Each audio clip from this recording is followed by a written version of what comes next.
Ça va ma poule? Bah écoute, Bien. ça va. Bah ouais.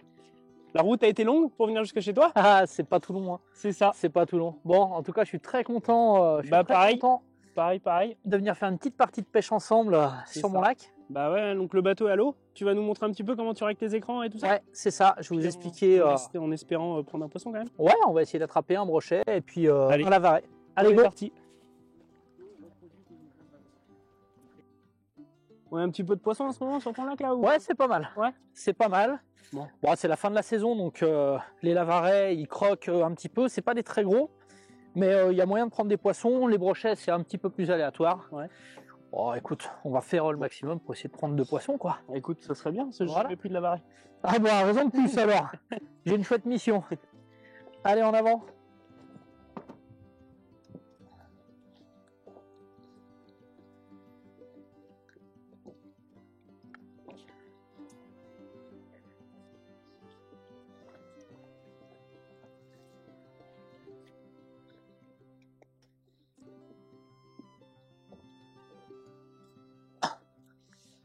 Bon, allez, ça c'est Tu vas bien. me guider parce que du coup, tu es du pays, pas moi. Hein. Ah oui, bah t'inquiète pas.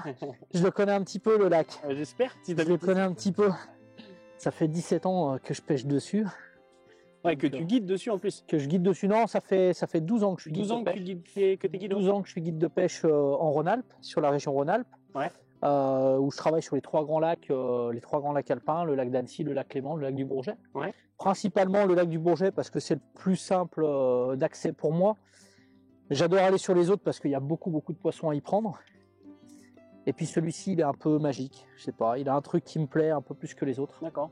Donc j'aime bien le lac du Bourget. Il est très poissonneux comme lac, il est très capricieux comme tous les lacs alpins. Et tu sais quoi, Jimmy, prends la barre 2 secondes, je vais mettre une veste et je vais mettre le gilet en même temps. Et comme ça. Ah ouais, t'as raison. Le vent se lève, un peu de sécurité. Il fait pas chaud dans ton pays. Oh, il fait pas plus froid qu'en Bretagne. Hein? Il fait pas plus froid qu'en Bretagne. Ah, c'est différent. Regarde, il fait 15 degrés là. Ah bah, c'est pas assez.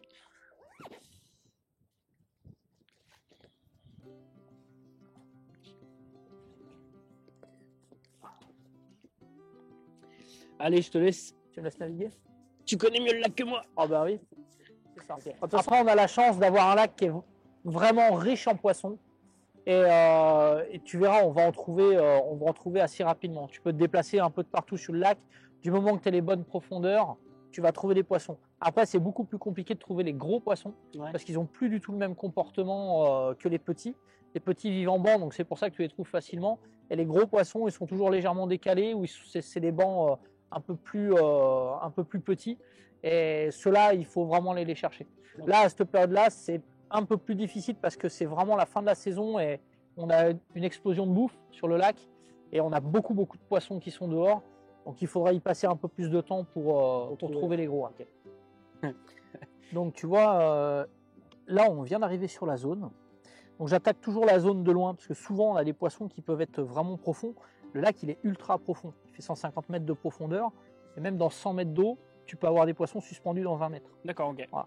Donc là l'idée, on va remonter sur une grande cassure et on va la longer et on va voir un peu ce qui se passe. Donc tu travailles toujours donc sur les 2 fréquences en même temps? Alors je vois que tu t'es réglé en 140, 240. J'aime bien travailler sur ce spectre-là. Ça me permet d'avoir de la largeur, mais également de voir aussi correctement sous précisément sous le bateau. J'ai une vue d'ensemble de ce qui se passe sous le bateau et pour pouvoir pêcher ces poissons-là, je vais avoir une vue vraiment plongeante pour pouvoir voir ma ligne et voir les poissons qui passent. Vraiment le faisceau large, donc la fréquence la plus basse pour voir un peu ce qui se passe autour. Pour la détection. Et la fréquence donc la plus élevée, donc avec le cône le plus étroit, pour être plus précis. C'est ça, exactement. La sensibilité, je vois que tu travailles pas forcément très élevé en sensibilité. Non, pas spécialement pour le moment. T'aimes parce bien que travailler sur les écrans plus propres, quoi. J'aime pas avoir un écran trop saturé. Ouais. Donc bon, même si on l'augmente, on va pas avoir on va avoir une résolution un peu moins jolie. Ça nous permettra tout de même de voir les poissons. je vais m'en servir vraiment si je dois faire une pêche à vue. Ouais. Je dois avoir mon plomb de 10 grammes avec mes petits hameçons. Là, tu vois, on va pêcher avec des hameçons de 14, des hameçons de 16. Et là, l'avantage, c'est qu'en augmentant ma sensibilité, je vais même pouvoir voir mes hameçons à l'écran. D'accord. Et ça, c'est quelque chose que les pêcheurs de Corégon aiment avoir. Donc en fait, donc là, bien évidemment, en mode max, quoi. Voilà, en mode max. Ça va toujours. Pas sur du mode toujours. Effacement. Non, toujours. Toujours. Qui peut le plus, peut le moins. Donc le mode max, je préfère baisser ma sensibilité, avoir le maximum d'informations. C'est ce qu'il y a de plus important à mon sens. Si on réduit déjà, les infos, c'est pas bon. Bah, c'est ce qu'on essaie d'expliquer à pas mal de gens, c'est que effectivement, le mode effacement va nous supprimer une partie des informations. C'est ça. Et du coup, bah, si on perd de l'information, on perd aussi du temps de pêche. On perd du temps de pêche. Et de la rapidité. C'est ça. Donc tu vois, regarde là, on est en train d'arriver sur des poissons. Donc on les voit bien là. On voit bien nos poissons là qui sont posés quasiment sur la pente. On commence à rentrer sur des poissons un petit peu plus petits, voilà, avec des échos un petit peu plus fins. Hein. Donc ça, c'est vraiment typique des échos. C'est typique des échos de Corégon. Alors je vais te dire Corégon ou Lavaret ou Ferrat, mais c'est vraiment c'est le même. On parle de la même chose. Voilà, on parle de la même chose. On parle de la même chose. Donc, on a un petit peu d'interférence et là on voit bien nos poissons là qui sont suspendus là dans la colonne d'eau. Donc là, ce qu'on va faire, on va faire une recherche maintenant un peu plus précise au moteur électrique. Okay. Donc on va installer notre moteur électrique. Je vais couper le thermique et puis on va chercher maintenant dans la zone pour trouver le meilleur passage. Ok, ça marche. Bon, allez, je mets le moteur. Allez au bout. Donc on vient de commencer notre recherche un petit peu plus précise sur le moteur électrique. On voit qu'il y a quelques poissons quand même. Voilà, il y a quelques poissons, mais il n'y a pas que des poissons. Souvent, les gens font l'amalgame en fait entre les bulles. Tu vois, ici, là, on a une remontée de bulles et puis les poissons. Donc, si on veut vraiment juste diminuer un tout petit peu, voilà, tu vois, on va diminuer la sensibilité. Un petit peu la sensibilité voilà. Pour justement pouvoir séparer. On va séparer les deux. On conserve toujours le mode max pour avoir le maximum d'informations. Et en jouant sur la sensibilité, ça va nous permettre de réduire un petit peu, de filtrer un petit peu tout ce qui ne nous intéresse pas pour garder que les poissons. Voilà. D'accord. Et là, maintenant, commence la deuxième partie de la recherche où on va essayer de trouver le plus joli passage, donc la plus grosse quantité de poissons sur la zone pour pêcher vraiment les poissons les plus actifs et la plus grosse quantité tout de suite. Okay. Comme ça, on n'a pas. Il vaut mieux perdre du temps en fait à chercher. Ouais, comme ça, une fois que tu les as trouvés, tu te mets à l'ancrage dessus. C'est ça, et tu bouges plus. Et puis après, on bouge plus quoi. Et tu bouges plus, et t'es dedans. C'est des poissons qui bougent beaucoup. S'il y a des refus, des décrochés, etc., ça se déplace pas mal. Alors non, c'est un poisson grégaire, donc ils vivent en banc. Ouais. Si y a des refus ou des choses comme ça va pas les gêner. Okay. La seule chose qui peut les gêner, c'est vraiment un prédateur qui va arriver. On aura peut-être la chance de voir un brochet venir chasser à l'intérieur. Ok. Voilà, ouais, donc là, effectivement, là c'est courage fuyant. Ouais. C'est ça. Non, sinon non, les refus, les refus ou les décrochés, ça va pas gêner spécialement les poissons. Un poisson qui vient d'être capturé et que tu remets à l'eau, il va retourner se caler dans le banc, ça posera aucun problème. Ouais, ça fait pas stresser les autres. Quoi. Non, ce qui peut faire stresser les autres poissons, et ça je l'ai remarqué plusieurs fois. Ici en fait les anciens pêchent pas tous avec un moteur électrique, ils pêchent avec une corde et un ancre. Donc tu vois, ils mettent 40-50 mètres de fond. Et la vibration, tu vois, là il y a un peu de vent, donc le bateau il va toujours se positionner face au vent, forcément. Et la vibration de la corde sous l'eau, ça gêne énormément les poissons. En même temps, ça fait du bruit. Hein. Ça fait énormément de bruit. Vibration. Et, comme et de la vibration. Aux deux, et voilà. Et donc là, les poissons, très souvent, ils s'écartent. Ouais. Ils s'écartent et ils partent sur les côtés. Et ça les gêne terriblement. L'avantage de travailler au moteur électrique sur ces pêches-là. Voilà, l'avantage du moteur électrique. Ouais. Et à quand bien même, on le verra sur une journée de pêche, tes poissons, ils vont toujours avoir tendance à se déplacer. Tu vois, peut-être une dizaine de mètres où ils vont tourner, ils vont partir, ils vont revenir. Voilà. Et l'avantage du moteur électrique, c'est de pas avoir ta corde, là, tes 30 mètres, 40 mètres, 50 mètres de corde. Forcément. Voilà. Le truc, c'est qu'une fois qu'on y a goûté au moteur électrique, c'est compliqué de revenir en arrière. Je pense que jamais je reviendrai en arrière, c'est sûr. Donc voilà, tu vois, là, on a bien nos poissons, là.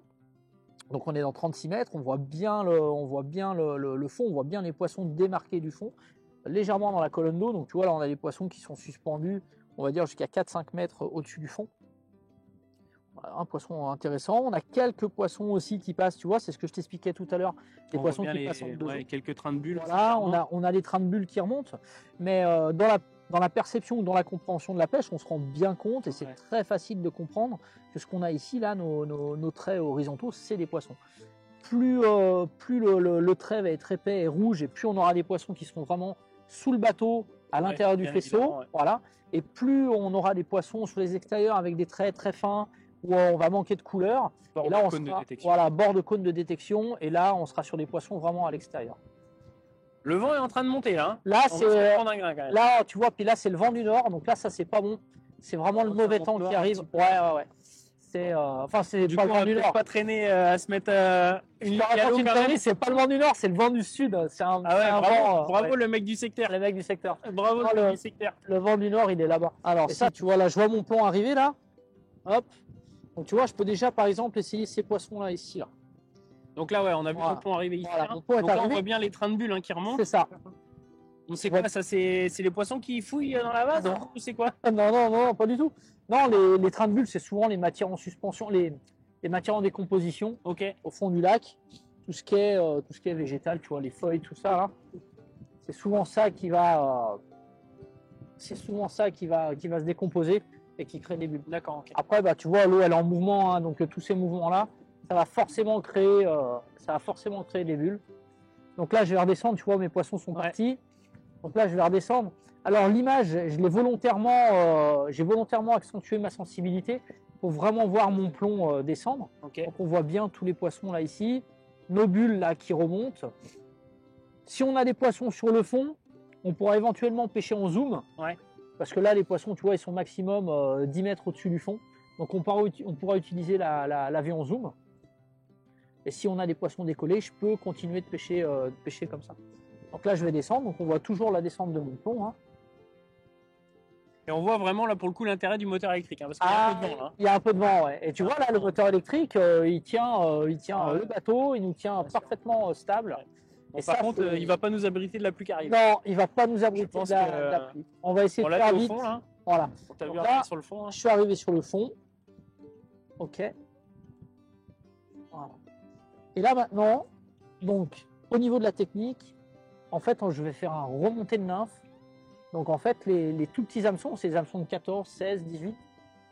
Et en fait, ces hameçons, ils imitent les nymphes, les larves qui vivent dans le lac. D'accord. En gros, il y a 1200 variétés de larves de chironomes. Ça fait un peu de choix sur les nymphes.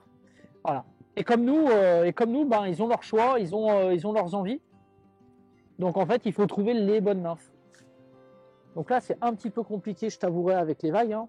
C'est pas ce qu'il y a de plus simple. Ouais, mais bon, t'as l'habitude. Oui, ça ne me dérange pas. C'est une question d'habitude. C'est une question d'habitude. Donc ce que je vais faire... Alors, attends. Je vais chercher l'avion zoom. Voilà, donc je te parlais de l'avion zoom.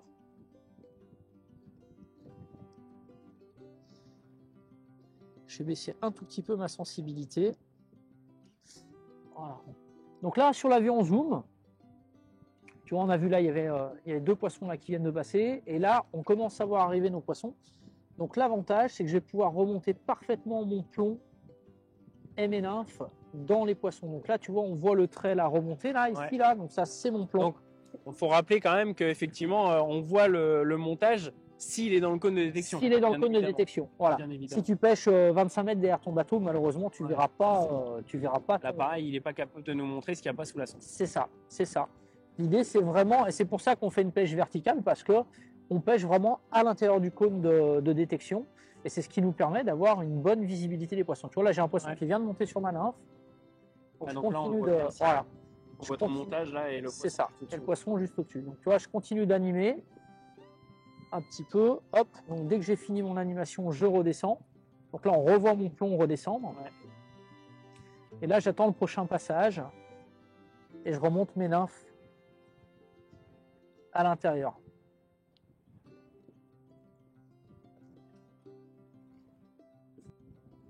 Donc c'est vraiment là pour le coup une pêche de patience et les yeux sur l'électronique. C'est ça. Alors, souvent, bon là on a vraiment des conditions très très compliquées, mais dans un premier temps, je vais observer ce qui se passe sur mon sondeur, et après, vraiment la lecture de la touche, elle se fait sur mon sillon. C'est des touches très fines, très subtiles, donc tu vas quand même voir tes poissons monter, parce que le comportement du poisson sur l'écran, il est dingue, hein. Tu vois vraiment le poisson monter pour venir chercher la nymphe, et du moment où je vois mon poisson monter, être intéressé par la nymphe, ce que je vais regarder ensuite, c'est vraiment ma canne. C'est vraiment le bout de mon sillon.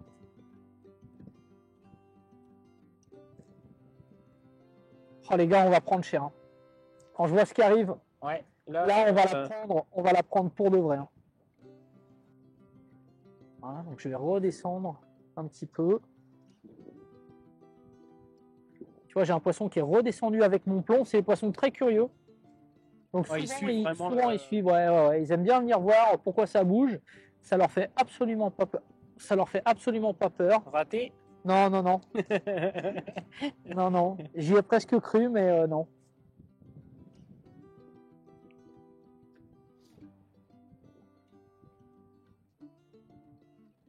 Là, on voit bien hein, la forme des échos qui sont vraiment hachés à cause du mouvement du bateau. Hein. À cause du mouvement du bateau, c'est ça. Tout à fait. Alors, c'est pas la forme du poisson, hein, c'est vraiment l'ondulation du bateau dans les vagues.